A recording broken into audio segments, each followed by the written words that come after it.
சாத்தான்குளம் ஜெயராஜ் பெனிக்ஸ் தந்தை மகன் இருவரும் கடந்த 2020ஆம் ஆண்டு ஜூன் மாதம் கொரோனா காலகட்டத்தில் சாத்தான்குளம் காவல் நிலையத்தில் பணிபுரிந்த ஆய்வாளர், உதவி ஆய்வாளர் உட்பட 9 காவலர்களால் அடித்து துன்புறுத்தப்பட்டதில் உயிர் பலியாக்கப்பட்டார்கள்.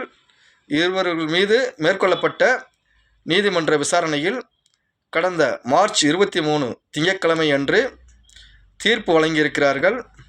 இருவருடைய மரணத்துக்கும் மிக முக்கிய காரணம் காவல்துறையில் உடையவர்களுடைய சித்திரவதைகளும் அடித்து துன்புறுத்ததினால் ஏற்பட்ட காயங்களுமே அவர்கள் உயிர் பலியாக்கப்பட்டிருக்கிறார்கள்.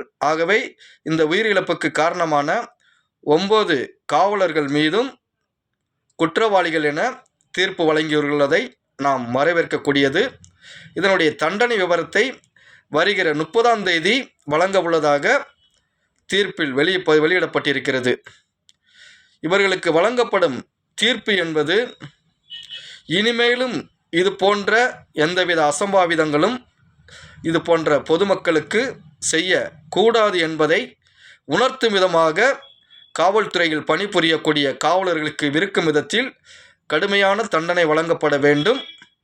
இது போன்ற குற்றங்களை லாக்அப் டெத், கஸ்டடி மரணத்தை ஏற்படுத்திய வழக்குகளுக்கும் விரைந்து தண்டனை கிடைக்கும் வகையிலும் நீதிமன்றத்தில் நடக்கும் அந்த விசாரணைகள் முடிவுக்கு வரப்பட வேண்டும்.